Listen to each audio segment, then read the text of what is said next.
Então, vamos falar sobre a política de humanização, né? Obrigada, viu, Narca, por ter lembrado de gravar, porque senão aí é complicado. Lá vou eu ter que gravar de novo a aula. Então, gente, hoje a gente vai falar sobre a política, né, de humanização. Da outra aula, a gente fez uma discussão sobre o que seria essa humanização, né? A gente chegou à conclusão que são várias coisas. Muita gente falou a respeito de empatia, a respeito de igualdade. Mas, enfim, a gente chegou à conclusão que é tudo isso, inclusive uma valorização do ser humano, né, das práticas humanas. E uma valorização do usuário, né? É uma forma de você valorizar aquilo que ele tem a dizer, aquilo que ele tem a falar, e isso a gente até trouxe novamente aí o estudo de caso de Filomena, da necessidade tão grande que ela tinha de falar, né? De expressar qual era a dor que ela tinha, né? Além da dor física. Além de dizer que tinha dor de cabeça, ela tinha uma dor de diversos problemas que ela estava passando, que estava provocando essa dor física, que seria a dor de cabeça. Então, muitas vezes, quando a gente não deixa, realmente não valoriza esse paciente, né, não valoriza esse usuário, o nosso trabalho se torna extremamente complicado. Na verdade, é até uma questão de lógica, né? Porque se eu não escuto o meu paciente, que é quem pode me dar informações sobre o problema dele para que eu possa resolver, como é que eu vou conseguir fazer o meu trabalho, né? Que é realmente produzir essa resolutividade, resolver esse problema dele. Então, a humanização ela gira em torno de humanizar os processos, né? De valorizar o usuário. Lembrando que não é uma humanização nossa, porque tem muita gente que acredita que a humanização é a gente humanizar os profissionais, né? Porque, professora, hoje em dia as pessoas elas não ligam muito para as outras, elas não são muito humanas. Não é bem isso, certo? A política em si, inclusive, ela trata da humanização dos processos, dos procedimentos, né? Dos processos de atenção, da assistência direta ao paciente, assim como também dos processos de gestão, né? De administração dos serviços e das redes de atenção, que precisam ter esse olhar para as necessidades do usuário, tá? Então, não é humanizar eu, vocês, ou o fulano ou Beltrano. É humanizar os processos, porque humanos nós já somos, né? Não tem como dissociar uma coisa da outra. Então, gente, em 2003 foi lançada a Política Nacional de Humanização, né, mais conhecida como PNH, ou conhecida como Humaniza SUS, como vocês estão vendo aí na imagem, né? Então, o objetivo principal, né, geral, digamos assim, da PNH é colocar em prática os princípios do SUS, né? No dia a dia dos profissionais, no dia a dia do serviço de saúde. Porque a gente viu que os princípios do SUS é algo que é muito amplo, né? Não sei se vocês conseguiram perceber, né? A respeito da universalidade, da equidade e da integralidade. Então, a gente só consegue realmente fazer isso se a gente trouxer a humanização para esse processo, realmente, né? Então, uma coisa, na verdade, acaba levando a outra, não tem como a gente dissociar muito. Então, a partir dessa política de humanização, é que a gente consegue transformar esses processos, né? O processo do cuidar, que é a assistência direta ao paciente, aquele procedimento que é feito diretamente no paciente, ou os processos de administração, de gestão, que prestam determinados cuidados, mas é de forma indireta, né? Um minutinho, deixa eu aceitar aqui outra pessoa.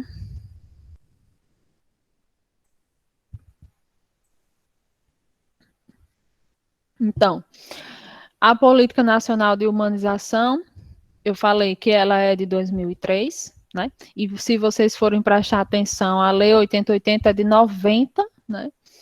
E essa política, no caso, ela é de 2003, né? Então tem um tempo aí para que se chegue nessa conclusão que a gente precisava de uma outra coisa que, digamos, reafirmasse Boa esses noite. processos. Boa noite. Eu perdi a hora sem querer. Seja 40 bem-vinda. e meia. Ai, meu Deus, 7h30 já. Obrigada. Então, é uma política que ela é de 2003, então tem um tempo aí de de trabalho, né, que a gente precisava reafirmar realmente os princípios do SUS, inclusive, né.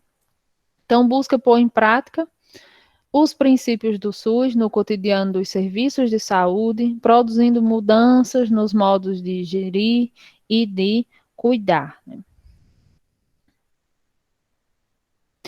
Deve-se fazer presente e estar inserida em todas as políticas e programas do SUS, né? Isso aí é uma coisa fantástica. E nós temos várias políticas de saúde relacionadas a grupos específicos, por exemplo, a política de saúde da mulher, né?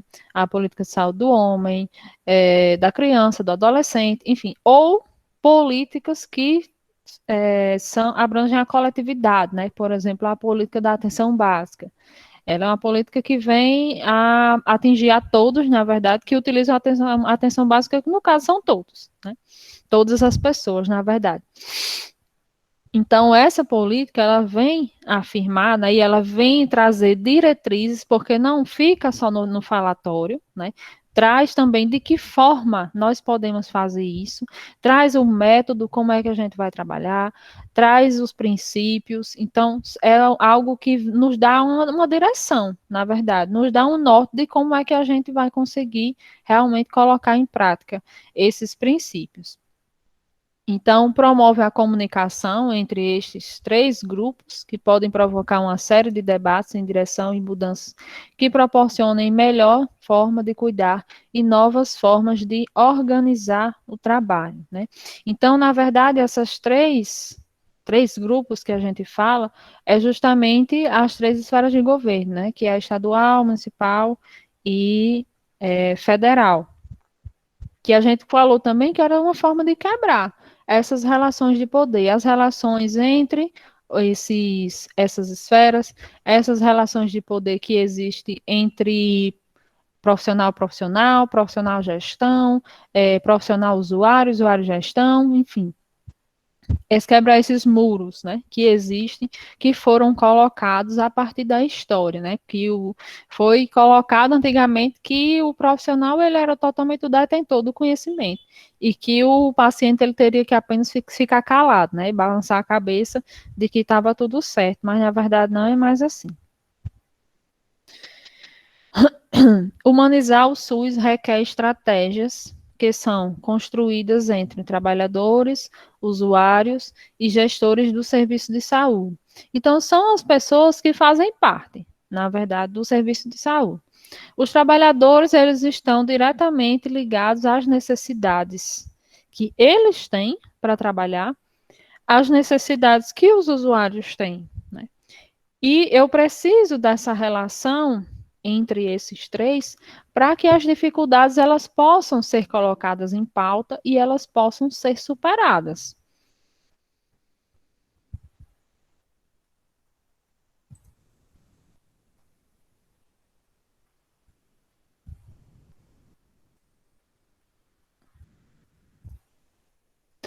Então, a partir disso, a gente consegue realmente superar as dificuldades e também é uma forma da gente valorizar, né? Valorizar esses três grupos, valorizar os trabalhadores, valorizar os gestores, valorizar os usuários, que são as pessoas que têm realmente como promover essas mudanças, né? E a gente, de uma vez por todas, acabar superando essa fragmentação do trabalho, por exemplo, né? Porque antigamente era que os profissionais, os trabalhadores da saúde, no caso, eram os detentores do conhecimento, os usuários, eles eram apenas pessoas passivas, ou seja, pessoas que recebiam a assistência, né? Os trabalhadores, eles eram os profissionais, ou seja, as pessoas ativas na saúde, né? E os gestores ativos também. E os usuários, eles muitas vezes eles eram banalizados, ou até marginalizados, né?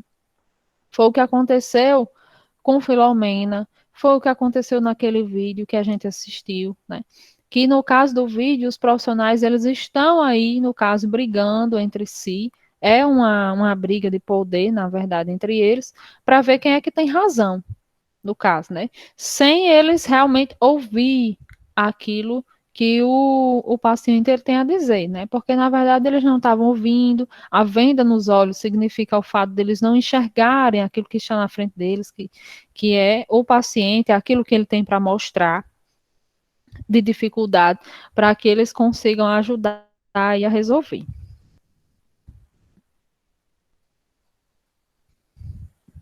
Aqui nós temos alguns objetivos a alcançar com a política de humanização, né? O primeiro objetivo é contagiar trabalhadores, gestores e usuários do SUS com os princípios e diretrizes da humanização. E a gente vai ver quais são os princípios e quais são as diretrizes, né? É fazer com que essas pessoas elas realmente percebam o que o que está sendo promovido, né, a partir da humanização. Segundo objetivo é fortalecer iniciativas de humanização existentes, ou seja, aquilo que já se fala, né, a respeito de humanização, até trazendo um pouco para a prática os princípios do SUS, a gente tem condição de fortalecer, né, fazer com que isso realmente não seja uma exceção, e sim seja a regra que aconteça. Desenvolver tecnologias relacionais e de compartilhamento de práticas de gestão e de atenção, né? E isso a gente consegue fazer, né, a partir de métodos, a partir de estudos, para que a gente consiga colocar em prática, ficar cada vez mais objetivo, mais fácil, mais relacional de fazer a atenção à saúde.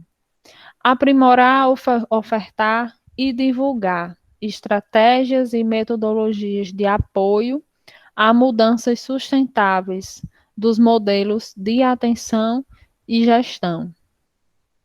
Implementar processos de acompanhamento e avaliação, ressaltando saberes gerados no SUS e experiências coletivas bem-sucedidas, né?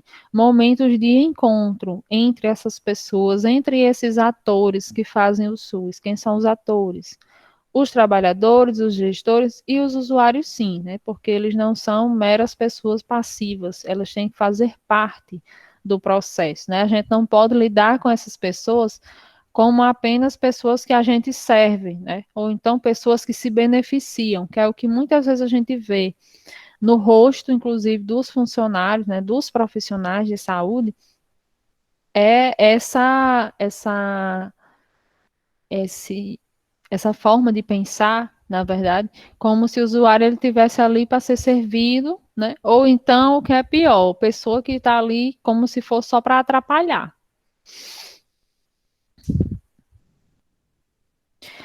Aí nós temos algumas marcas, algumas prioridades que a gente vai conseguir a partir da humanização, né? A partir da política de humanização.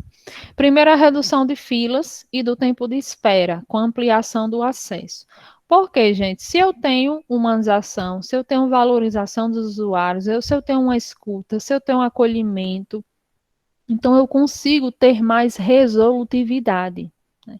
Consequentemente, eu vou ter menos gente precisando, né? Menos gente lá formando aquela fila que Filomena foi de 4 horas da manhã para poder pegar aquela ficha, né?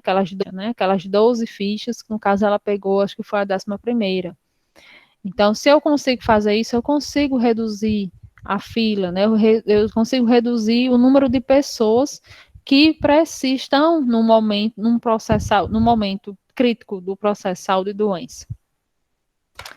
Atendimento acolhedor e resolutivo, baseado em critérios de risco. Isso é muito importante, porque aqui a gente consegue aplicar principalmente o princípio da equidade, que é o que a gente tratar diferente os diferentes, né? Tratar mais cedo, né? Mais rapidamente, aquelas pessoas que apresentam um risco maior, né? Apresentam uma necessidade maior. Isso são os critérios de risco. Implantação do modelo de atenção com responsabilização e vínculo, né? Esse é o nosso objetivo. A gente tem que estabelecer um vínculo com essas pessoas, né? Porque eu não consigo fazer saúde me distanciando dessa pessoa e simplesmente dizendo não fume, não beba, porque dessa forma eu não vou conseguir nada, ela não vai me escutar. Eu preciso fortalecer um vínculo para que eu vá fazendo realmente esse trabalho todos os dias e realmente seja possível ter um bom resultado. Garantia dos direitos dos usuários, né? O mínimo, na verdade, que se pode ter é garantir os direitos que já são assegurados. Valorização do trabalho na saúde, isso é muito importante. Oferecer materiais, oferecer recursos para que os trabalhadores eles realmente tenham condição de trabalhar, de fazer o seu trabalho, né? Às vezes a gente trabalha, a gente num local, e vocês vão ver isso, num local que ele não tem estrutura nenhuma, né? Às vezes você precisa de uma sala para poder atender, né? Por exemplo, tem unidade básica, hoje em dia já a maioria já foram reformadas, acho que para não dizer todas, mas muitas já foram reformadas, pelo menos aqui em Açu. Mas antes, gente, era uma coisa crítica, porque, por exemplo, aqui em Açu, no bairro Vertentes, por exemplo, a unidade é muito antiga, né? A unidade básica é muito antiga, mas não tinha sala para todo mundo. E lá funcionava duas equipes de saúde da família, ou seja, eram muitos profissionais para atender. E lá só tinha praticamente três salas, né? Porque a do dentista não conta, a do dentista ela é toda montada, não tem como desmontar. Então, era muitos profissionais para atender, dois médicos, duas enfermeiras, técnico de enfermagem, para atender uma demanda muito alta, por exemplo, de pacientes, e você não ter sala, né? Você não tem um espaço físico apropriado, você não tem um birô, uma mesa, caneta, enfim, as coisas que são necessárias. Gestão participativa nos serviços, ou seja, a gestão, os trabalhadores e os usuários trabalharem, se reunirem, né, coletivamente para que se possa alcançar o objetivo. Então, essas são as nossas prioridades, as nossas marcas e as nossas prioridades. Agora a gente vai falar sobre a transversalidade, né? A transversalidade ela é um dos princípios que se aplica a política de humanização, né? É uma forma de trazer para perto da gente, né? A ideia de que a humanização ela tem que estar presente, na verdade, em todo o SUS, né? Então, a transversalidade passa a ideia de que é a política de humanização, ou seja, a humanização ela deve atravessar todo o SUS, né? Ou seja, não importa qual é o serviço que está sendo oferecido, né? Se é um serviço de atenção básica, de média complexidade, de alta complexidade, se está inserido na gestão ou na atenção direta ao paciente, mas que a humanização ela precisa realmente estar inserida, né? Então, a humanização ela tem que ultrapassar as fronteiras, né? Toda e qualquer, porque muitas vezes a gente esbarra quando chega, principalmente na gestão. A gente vai, participa, aquela coisa, mas quando chega na gestão parece que é um outro mundo, né? Parece que eles trabalham de forma totalmente paralela, não trabalham em conjunto, mas tem que ser, porque no caso tem que oferecer os recursos, os profissionais para a atenção direta, né? Os diferentes núcleos de saber, que é, no caso, a valorização das pessoas, né? Valorização dos profissionais, dos usuários, para que a gente possa conseguir realmente produzir saúde, né? Consiga fazer com que as pessoas elas tenham saúde, elas tenham bem-estar, né? Vivam bem, na verdade. Então, na verdade, gente, é um trabalho que ele é meio de formiguinha e ele é um trabalho de continuidade, né? A gente tem que estar sempre em continuidade, está sempre em andamento. Na verdade, ele nunca acaba, né? Por quê? Porque ele se inicia a partir de um diálogo, né, entre profissionais, um trabalho em equipe, troca de saberes e, consequentemente, vai gerar, né, considerações mediante as necessidades e as mudanças, né, que vai ocorrer. Então, na verdade, a humanização ela trata muito dessa questão de diálogo e de troca de saberes, para que a gente consiga realmente chegar no nosso objetivo, que é realmente reduzir as filas. Então, os princípios do SUS, eles giram em torno da transversalidade, né? Do SUS não, gente, perdão, do Humaniza SUS, que é a política de humanização. A indissociabilidade entre atenção e gestão, protagonismo, corresponsabilidade e autonomia dos sujeitos e coletivos. Então, para começar a transversalidade, a gente vai dizer que nós precisamos reconhecer que as diferentes especialidades e práticas de saúde podem conversar com a experiência daquele que é assistido. Ou seja, os saberes, eles precisam atravessar as fronteiras, né? Por exemplo, acontecem situações, gente, inúmeras, né? E às vezes a gente acha, isso acontece na educação também, às vezes a gente, muito professor, por exemplo, como muito profissional de saúde, acha que o aluno ou então o paciente, ele não tem algo para dizer, né? Ele não tem algo para acrescentar, na verdade, como se a gente fosse os detentores do conhecimento, totalmente, né? Por exemplo, quando vocês estiverem atendendo uma pessoa, aí às vezes chega lá a pessoa com o osso quebrado, por exemplo, vai fazer lá o exame, e ele lhe posiciona, né? Vocês vão lá, posicionar a pessoa na posição correta, né? Coloca a máquina e vamos lá fazer. Mas às vezes a posição que ele está é uma posição desconfortável, né? Está atrapalhando mais ainda, está piorando a situação que ele está.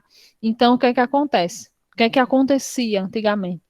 O paciente ele não tinha condição de dizer nada, de falar nada. Ele estava ali, piorava a situação, mas morria calado, não abria a boca. Por quê?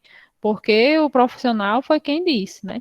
Mas hoje a gente precisa ter essa preocupação, né? Porque não gira em torno somente de fazer o exame. Você precisa saber se aquele posicionamento não está realmente piorando a situação daquele paciente, porque o objetivo não é esse, né? Se ele não pode adotar um outro posicionamento, uma outra postura, então isso é humanização. Isso é conversa, isso é diálogo, isso é transversalidade, né? A gente atravessar realmente os saberes e a gente ouvir, né? Valorizar aquela pessoa, porque afinal o problema que você está resolvendo é o dela, né? Não é de outra pessoa, não é o seu. Então quem tem que participar dessa resolução é ela mesma. Então, juntos, esses saberes podem produzir saúde de forma mais corresponsável. Isso é muito importante, porque, como a gente viu lá na outra disciplina, né, as responsabilidades que estão envolvidas no Estado, né, na União, ou seja, o poder público, que é responsável por oferecer saúde, já que a saúde é um direito de todos e um dever do Estado, mas que isso não anula a nossa própria responsabilidade, né? A própria responsabilidade da família e da comunidade. Então, isso é transversalidade, né? Esse reconhecimento, né, de que existem vários saberes e que todos eles devem ouvir, né? Eu já passei por inúmeras situações, por exemplo, com alunos e até com pacientes também, que eles dão orientações fantásticas, né? Fazem observações fantásticas que eu fico assim, meu Deus, eu nunca tinha pensado nisso. E isso faz com que a gente realmente troque. E quando a gente ouve, por mais que às vezes a gente não concorde, né, mas se você não rebate com aquela crítica, assim, de que não concorda e não é isso, e aquela coisa, só de você ouvir, né, de você valorizar aquela fala, você já fortalece um determinado vínculo, né? Eu acredito que vocês talvez tenham percebido isso aqui no momento da nossa troca. Porque a partir do momento que vocês falarem alguma coisa e a gente discute tudo importante, mas se vocês falarem alguma coisa que eu disser, não, não é isso não, pelo amor de Deus. Então eu tenho certeza que quem falou não vai mais falar. Vai ficar chateado comigo, ou vai começar a faltar as aulas, e aí está o processo, né? Então, meu trabalho como professor, ou seja, meu trabalho de realmente trazer, levar um pouco de conhecimento para vocês, vai estar totalmente interrompido. Gente, tem alguém com o microfone aberto.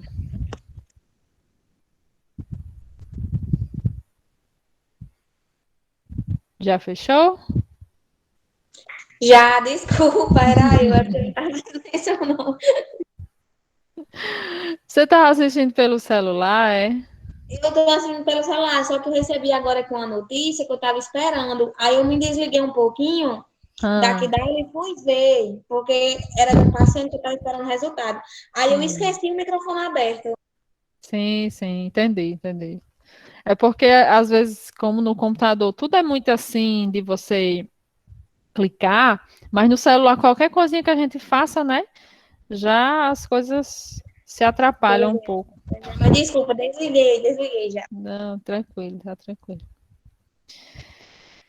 Ai, gente do céu. Pois vamos que vamos. Né? Transversalidade é o primeiro princípio da Humaniza SUS, né?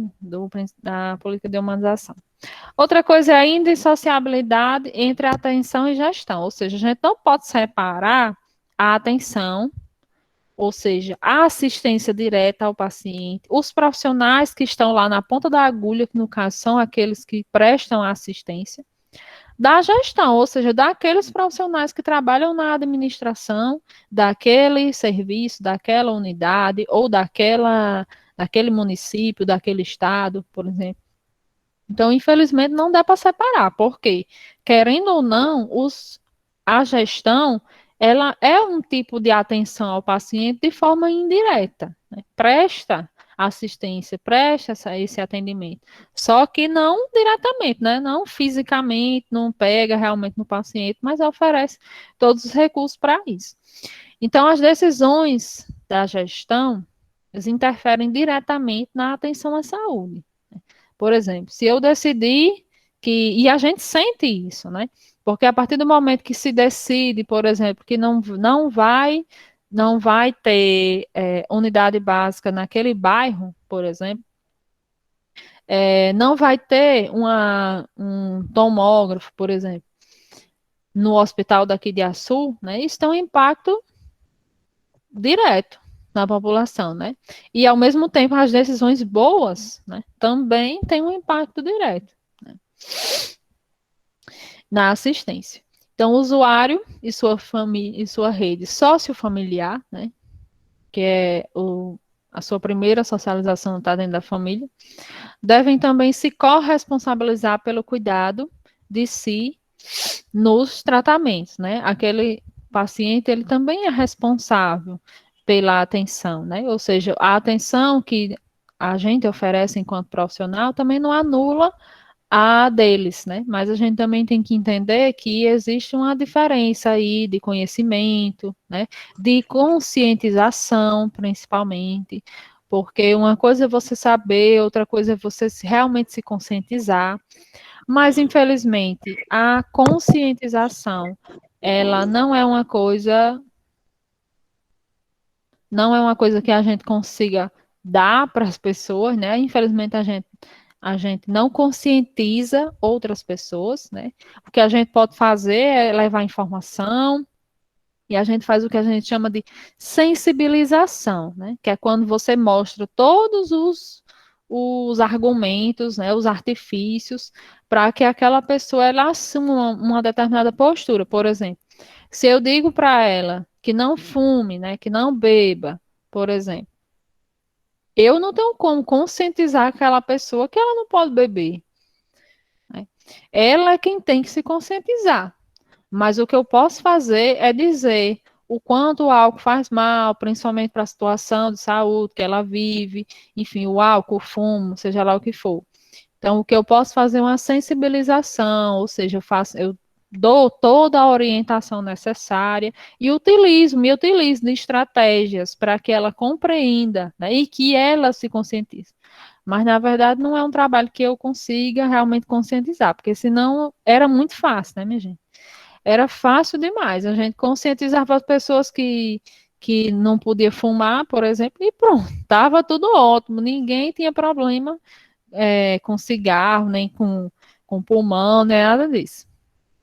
Então, os trabalhadores e usuários devem buscar conhecer como funciona a gestão dos serviços e da rede de saúde, assim como participar ativamente do processo de tomada de decisão nas organizações de saúde e nas ações de saúde coletiva. Isso é muito importante, gente, mas é o que acontece ainda pouco, né? Agora a gente observa com tudo informatizado, né, que tudo você olha na internet, né? Olha lá no site e as coisas estão lá muito claras, né? Só que são pouquíssimas as pessoas que fazem isso. Por exemplo, são pouquíssimas as pessoas, a população realmente que participa da conferência, Conselho de Saúde, das reuniões. Então, eu acho fantástico, por exemplo, aqui no bairro que eu moro, tem um representante, né? Na verdade, eu não moro nem nesse bairro, eu não sei nem por que que eu faço. Aqui a minha casa faz parte desse posto, mas enfim, né? Na verdade, eu moro em outro bairro, mas tudo bem, eu faço parte daquele posto, não tenho o que fazer. Mas tem um representante do bairro, né? E isso é muito bom. Porque, assim, existem, né, as reuniões que acontecem. É claro que nem todo mundo participa, na verdade, um bairro mora muita gente, é um bairro muito grande, mas isso é muito importante, né, que tem essa representação e que tem essa interferência. E isso já ajuda bastante para que os trabalhadores da saúde e os usuários eles tomem consciência de como a gestão ela acontece, né? A gente não pode ficar somente na reclamação, porque é o que acontece. Só falando, falando, falando, falando, descendo além fulano, cicrano, beltrano e na verdade procurar saber, né, que é bom, na verdade nada, não acontece. Então a gente, infelizmente, a gente não pode dissociar, né, separar. Esse é outro princípio da humanização. O outro princípio é o protagonismo, né? Corresponsabilidade e autonomia dos sujeitos e coletivos. Se a gente vai na humanização, a gente vai valorizar os sujeitos, valorizar o usuário, ou seja, valorizar o outro. Né?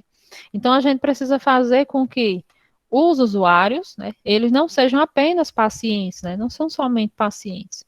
Os trabalhadores não só cumprem ordens, né? As mudanças acontecem com o reconhecimento do papel de cada um, ou seja, a importância do papel de cada um. Um SUS humanizado reconhece cada pessoa como legítima cidadã de direitos e valoriza e incentiva a sua atuação na produção de saúde. Ou seja, valoriza a história daquela pessoa. Ih, acabou minha água. Valoriza a história daquela pessoa. E isso faltou, gente, demais, demais naquela história de Filomena. Porque ela foi lá e só perguntaram o que ela estava sentindo e ela falou que estava com dor de cabeça, mas ninguém perguntou nada a respeito da vida dela, né? E a gente já percebeu que saúde, na verdade, é o resultado de todos aqueles aspectos que a gente viu, né? A respeito de moradia, a respeito de alimentação, de exercício, de habitação. Então, se é um apanhado, na verdade, de tudo, então eu não posso me atentar apenas a uma dor de cabeça, né? O fato da dor que aquela pessoa está sentindo, a dor física. Mas ela tem muitas outras coisas para fazer, para falar. Então acabou que o profissional ele não valorizou, na verdade, nenhum, né? Só a pessoa da farmácia que perguntou no final. Nenhum valorizou ela como uma pessoa que tem uma história, né? Para contar. E muitas vezes também os profissionais também não são valorizados, porque eles é quem estão lá, na ponta da agulha, né? Na linha de frente, como a gente escutou tanto por causa da Covid. Mas eles não estão na linha de frente só agora, eles estão já faz muito tempo que eles trabalham na linha de frente de outros problemas, de outras doenças. E infelizmente não são valorizados e muitas vezes não são valorizados pela gestão e nem pelos pacientes, às vezes. Então, esses são os princípios da humanização. Meu povo, deixa eu perguntar, está confuso? Está dando para entender?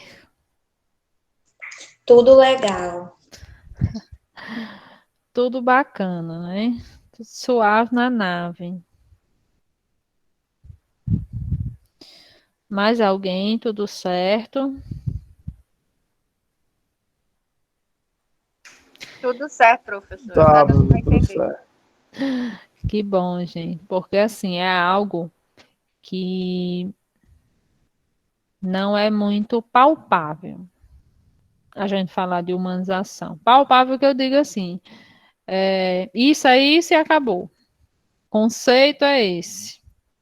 Na verdade, tem muitas vertentes. Então, a gente acaba falando, e esse tipo de assunto, né, esse tipo de disciplina, às vezes, muitas vezes, né, os alunos, nós ficamos um pouco voando na história, porque essa professora fala, e eu não entendi ainda o que é humanização. Acontece, mas faz parte, né? Se a cabeça bagunçar, também faz parte, não se preocupe. Então, nós temos as diretrizes da humanização também, né? Humaniza SUS. Primeiro é o acolhimento, né? Eu acredito que eu até falei para vocês um pouquinho sobre essa questão do acolhimento, né? Sempre que eu recebo um paciente, né, um usuário do serviço, eu falo usuário porque na atenção básica, principalmente, a gente não chama de paciente, tá?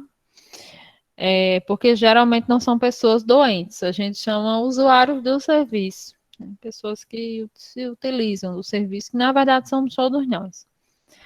Mas sempre que a gente recebe uma pessoa, seja lá qual for o serviço, seja lá qual for o setor, seja lá qual for o momento, né? Você está recebendo aquela pessoa pela primeira vez, então você precisa acolher, né?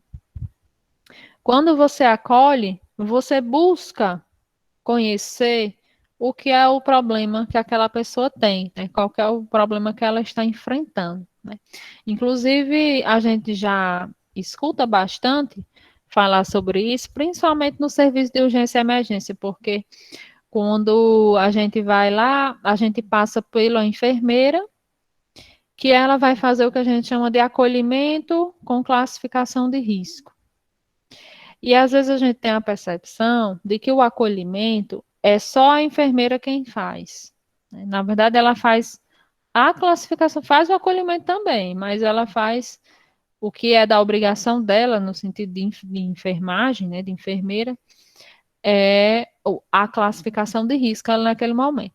Mas a partir do momento que eu chego para preencher a ficha, eu já preciso ser acolhida. Então, por todos os profissionais, por todos os setores que eu passar naquele serviço, eu preciso ser acolhida. Que o acolhimento ele gira em torno desse reconhecimento da necessidade que o outro tem, né? É o reconhecimento de que aquela necessidade ela é legítima, né? Ou seja, aquela pessoa ela precisa de você, né? E o ato de você receber ela não como uma pessoa que está ali para atrapalhar o seu cochilo, então já é grande acolhimento, né? Então, acolhimento é reconhecer o que o outro traz como legítima e singular necessidade de saúde. Ou seja, a gente não pode fazer um reconhecimento apenas visual, por exemplo, né? Imagina chega uma pessoa para fazer um exame com vocês, né? E vocês veem que ele já está ali com a perna toda cheia de sangue, aí vocês não perguntam nada, só pega a solicitação e já vai dizendo, deita aqui, não sei o quê. Não pergunta nada para aquela pessoa, já subentende tudo. Não é assim, acolhimento não é isso, né? E vocês, enquanto profissionais de saúde, vocês vão ter que prestar esse acolhimento. Cada pessoa que chegar lá para receber a atenção de vocês. Então, acolher é realmente fazer esse reconhecimento de que aquela pessoa ela tem uma necessidade de saúde, essa necessidade ela é real, ela é legítima, né?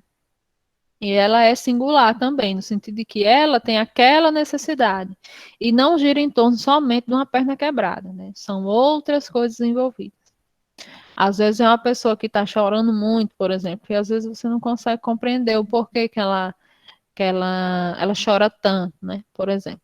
Tem uma amiga que ela estava passando por um problema de câncer, né? Graças a Deus ela venceu o câncer, mas ela ficou com muita sequela daquelas situações, né? Ela estava até comentando, porque ela sentiu tanta dor, que hoje em dia ela não aguenta mais sentir dor. Ela sente uma dorzinha pequena, ela já se desespera, né? Dá um plug nela, dá uma ligada que ela se desespera, como se ela fosse reviver aquilo ali tudo de novo. Então, isso é a singularidade dela, né? Individualidade, que a gente deve estar sempre atento. Então, o acolhimento deve comparecer e sustentar a relação entre equipes, serviços e usuários, populações. É a partir disso, é esse primeiro contato que você tem com aquela pessoa, e se você realmente reconhecer como a necessidade dela é legítima, você já consegue fazer um vínculo a partir dali. Então, o acolhimento ele é construído de forma coletiva, a partir da análise dos processos de trabalho, e tem como objetivo a construção de relações de confiança, compromisso e vínculo entre as equipes, serviço, trabalhador e equipe, né? E o usuário com sua rede socioafetiva, ou seja, as pessoas que convivem com ele. Então, isso é acolhimento, gente. Não é somente dar bom dia. Gestão participativa e cogestão, né? Cogestão expressa tanto a inclusão de novos sujeitos nos processos de análise e decisão, quanto a ampliação das tarefas da gestão, né? Então, gira em torno de você incluir novas pessoas numa gestão participativa, ou seja, que outras pessoas participam, dão a sua opinião, que se transforma também em espaço de realização, de análise dos contextos, da política em geral e da saúde em particular, em lugar da formulação e de pactuação de tarefas e de aprendizado coletivo. Gente, quem mais vai saber das necessidades de saúde mais do que as pessoas que estão necessitando? Ou então as pessoas que trabalham diretamente com essas necessidades? Quem sabe mais sobre essas necessidades são os usuários e os trabalhadores, né? Então, por que essas pessoas não estão na gestão? Às vezes estão, mas é uma questão de que, além de conhecer essas necessidades, precisa ter outros conhecimentos, né? Principalmente como o SUS ele se gerencia. Então, não é somente saber as necessidades e tentar sanar. Ambiência. A ambiência é criar espaços saudáveis e acolhedores e confortáveis que respeitem a privacidade, né? Propiciem mudanças no processo de trabalho e sejam lugares de encontro entre as pessoas. Imagine você trabalhar num local que não seja adequado. Como, por exemplo, já passei por uma situação em que eu tive que fazer um acolhimento do paciente num serviço de saúde que não tinha privacidade. E o momento do acolhimento, gente, é o momento que ele vai dizer qual é a necessidade de saúde dele, ou seja, o que é que ele está sentindo, né? A pergunta é essa: o que você está sentindo? E ele vai lhe dar a resposta. E às vezes ele não quer dizer, gente, em meio a várias pessoas. Às vezes aliás, ele não quer nem dizer a você. Aí vai dizendo em meio a várias pessoas, né? Era um acolhimento que infelizmente, por falta de estrutura física, acontecia de uma forma muito sem privacidade, na verdade, não existia uma sala para isso. Era um pouquinho afastado das demais pessoas, mas que não tinha paredes que pudessem acabar reduzindo aí a voz da pessoa, que os outros não pudessem escutar. Então, a ambiência, ela gira em torno de criar esses espaços. Ingrid, Oi. eu vou dar um exemplo. Por exemplo, chega um paciente e quer ser atendido somente por exemplo, pela senhora.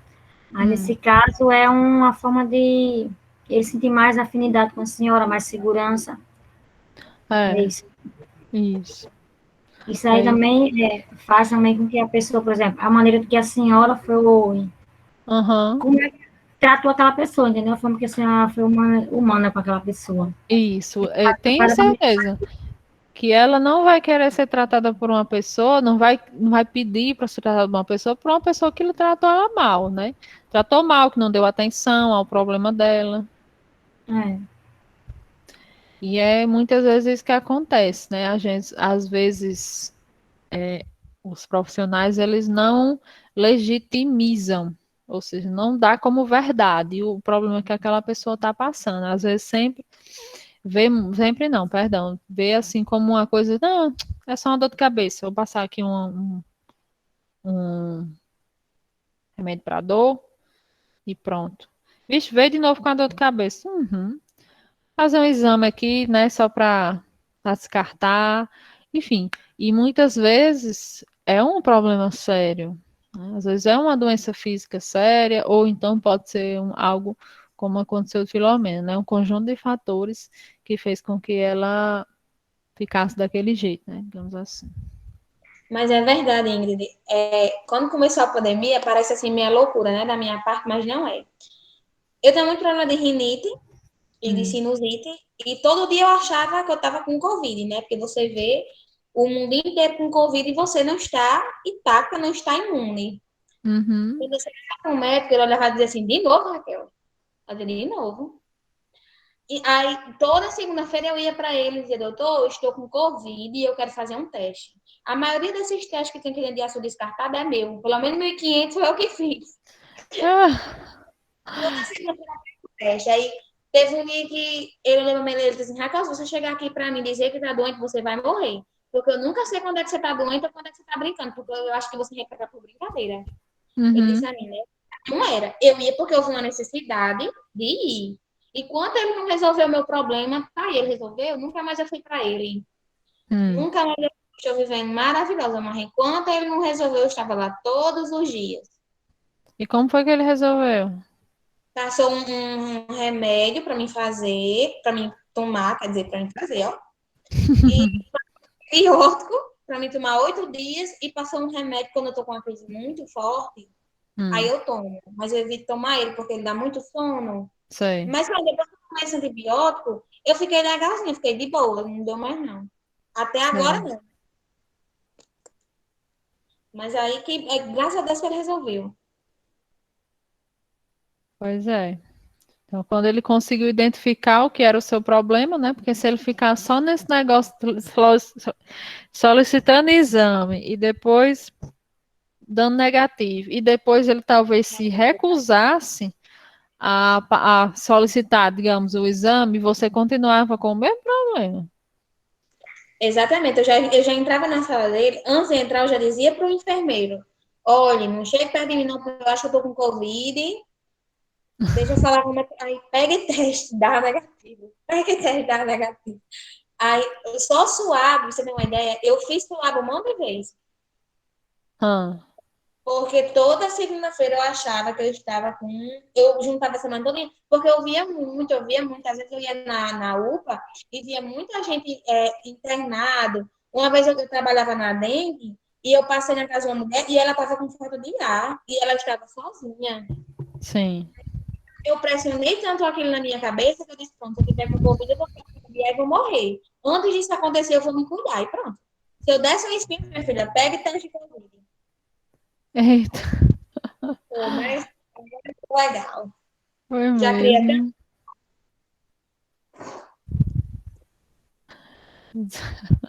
Ai, Jesus do céu. Tô rindo porque é engraçado o jeito que você tá contando, viu? Tô rindo de você, não, pelo amor de Deus. Não, mas é sério, todo mundo achava engraçado. Eu chegava no setor de endemias, trabalhava nas endemias, e toda vida que eu chegava, eu dizia que estava com Covid. Ninguém chegava perto de mim, o povo já tinha medo de mim. Porque eu dizia, Dizia que tava com Covid. que estava com Covid, que estava com Covid e que ninguém chegasse perto de mim. E ninguém chegava, porque eu já dizia logo que estava com Covid. Até o médico resolveu o problema. Depois que resolveu. Ai, pronto, depois que ele resolveu meu problema, eu peguei Covid. Ah, mas graças a Deus, pelo menos Estou foi viva. leve. É isso que importa. Estou viva, graças a Deus, estou viva, amém. Graças a Deus, mulher. Mas é isso aí mesmo que você está dizendo, né? A gente tem que realmente legitimizar o problema da pessoa. Às vezes, olha o impacto negativo que você pode ter, né? Às vezes chega uma pessoa que ela tá chorando muito ou gritando de dor, né? Aí o que acontece com o profissional? Diz o quê? Deixe de frescura, pare de gritar. Isso você descredibiliza totalmente a dor que aquela pessoa está sentindo, gente. Isso aí é a pior coisa que você pode fazer ou dizer. Vai totalmente contra, né? Os princípios do SUS, vai totalmente contra a humanização. Só essa frase sair da sua boca. Clínica ampliada e compartilhada, né? Clínica ampliada ela é uma ferramenta teórica e prática, cuja finalidade é contribuir para uma abordagem clínica.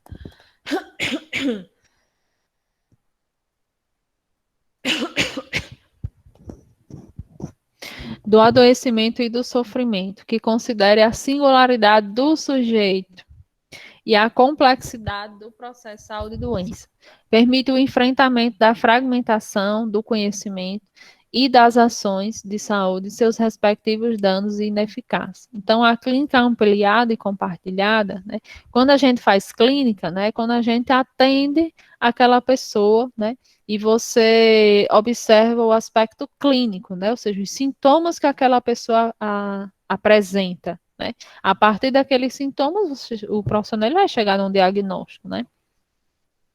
Mas a clínica ampliada, né, ela gira em torno da escuta, realmente, daquele momento de adoecimento e de sofrimento, né? E a gente reconhece aquilo que aquela pessoa está nos relatando, né? Até porque, muitas vezes, gente, o que ela relata são coisas que nem existem, na verdade, nem existe o que eu quero dizer, por exemplo, você pergunta o que o paciente está sentindo, aí ele diz que está sentindo uma dor e você pergunta como é essa dor. Ele diz, é uma dor aqui, olha.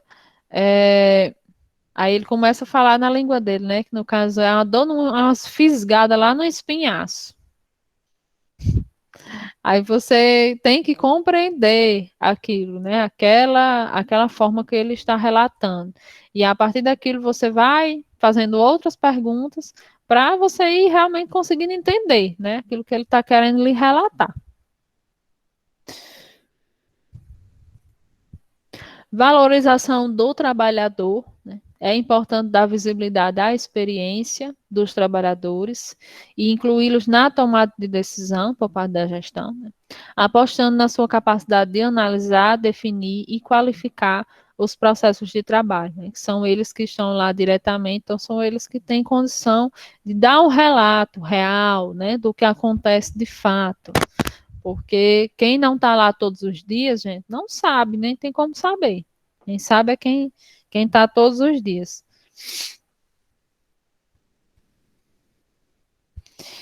Teve uma situação interessante uma vez, acho que eu até falei isso para vocês, eu fui para... Eu falei a respeito da convulsão, quando a gente estava falando de primeiros socorros. O paciente começou a apresentar a convulsão, na verdade ele estava fingindo, né, a convulsão. Aí foi que eu vi que era uma convulsão muito estranha, mas eu olhei para a enfermeira que trabalha no local, que eu estava querendo ver qual era a reação dela, porque só ela podia me dizer se aquilo ali era de verdade ou era de mentira, né? Me dar a comprovação. Eu já estava achando que era de mentira, mas olhei para ela para que ela pudesse me dar uma resposta.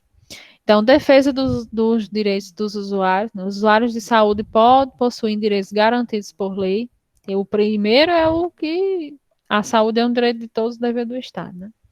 E os serviços de saúde devem incentivar o conhecimento desses direitos, né? Assegurar que eles sejam cumpridos em todas as fases do cuidado, desde a recepção até a alta, né? Quais são os direitos que o paciente ele tem. E, de preferência, que esses direitos, principalmente em determinados serviços de saúde, eles estejam expostos, né? Em forma de cartaz, de panfleto, enfim, ou colocados lá no mural, para que os pacientes, eles tenham essa ciência, né? De quais são os direitos deles. E o método, como é que a gente vai fazer, né? Isso tudo. Então, o Humaniza SUS, ele aposta na inclusão, né? A inclusão é a palavra-chave, né? Incluir a todos. De trabalhadores, usuários e gestores na produção e gestão do cuidado e dos processos de trabalho. Né? Incluir a todos para que se chegue numa boa gestão. A comunicação entre esses três atores do SUS provoca movimentos de perturbação e inquietação, que a PNH considera o motor das mudanças, ou seja, somente a partir dessas discussões entre esses três atores, né, os gestores, os trabalhadores e os usuários, é possível gerar realmente as mudanças. porque o que vai realmente ser considerado, vai impulsionar essas mudanças, é justamente essas discussões. E que também precisam ser incluídos como recursos para a produção de saúde, né? São os três juntos. E mais uma vez, o usuário ele não é somente aquela pessoa que recebe, né? Um ser passivo, não mais. Então, humanizar se traduz, então, como inclusão das diferenças nos processos de gestão, até porque uma cidade não é igual a outra, né? Um bairro não é igual a outro. Isso a gente está percebendo, principalmente também com a pandemia, porque a gente vê como os estados eles se comportam de forma diferente no decorrer dessa pandemia, né? Como alguns chegou a determinadas situações, outros já se deram, entre aspas, melhor, né? E isso é realmente a mudança que existe. Nós vivemos num país que ele é muito grande, né? Ele tem muitas culturas, então não tem por que a saúde ela ser igual, na verdade, né? Então, tais mudanças são construídas não por uma pessoa ou um grupo isolado, mas de forma coletiva e compartilhada. Incluir para estimular a produção dos novos modos de cuidar e novas formas de organizar o trabalho.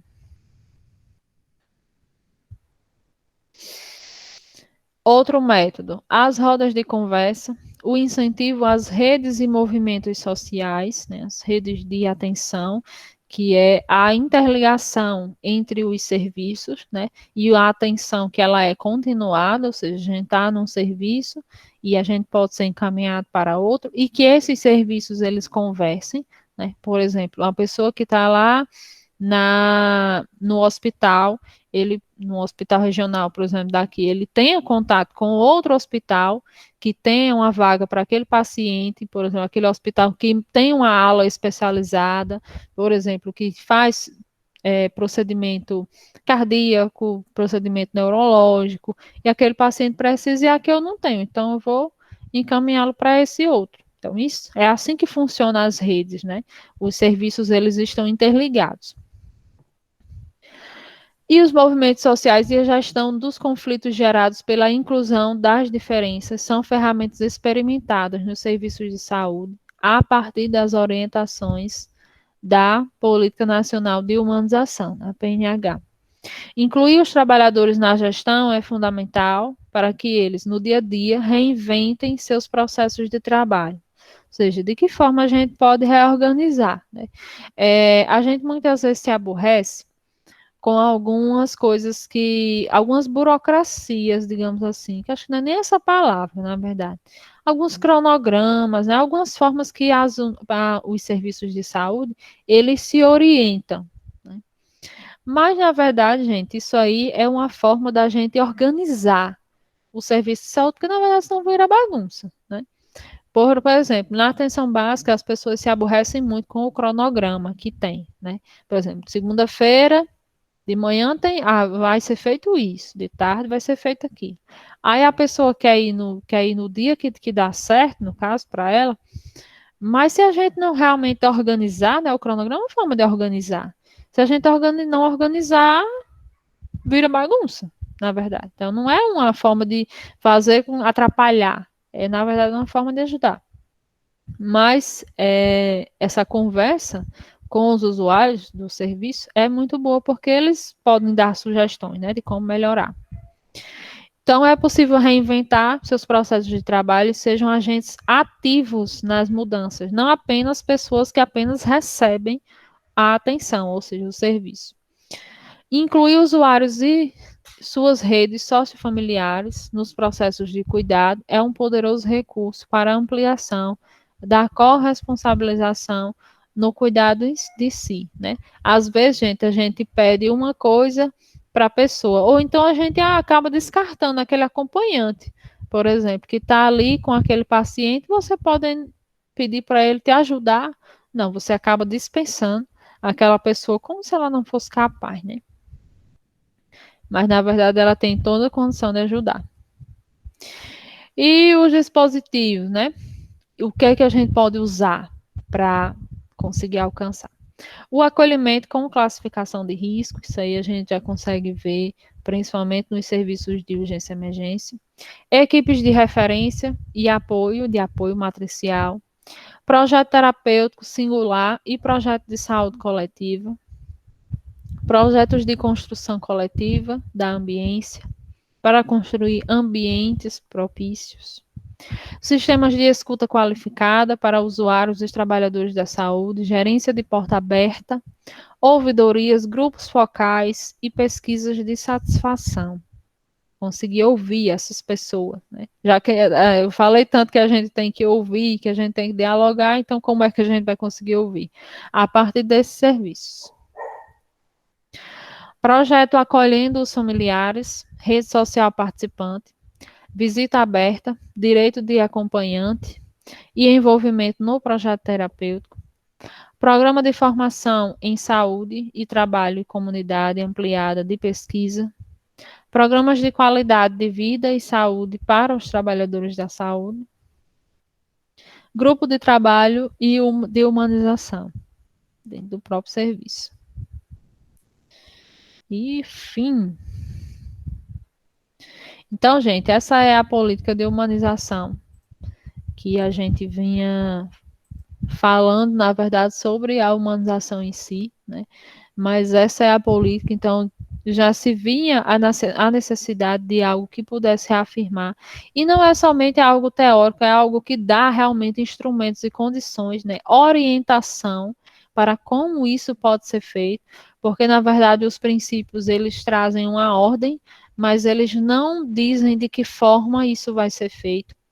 Então, a política de humanização, ela vem para afirmar e dizer, realmente, como é que a gente consegue isso, porque a partir desses instrumentos, a gente consegue humanizar os processos e, consequentemente, né, a gente acaba atendendo os princípios do SUS, que no caso seria a nossa obrigação.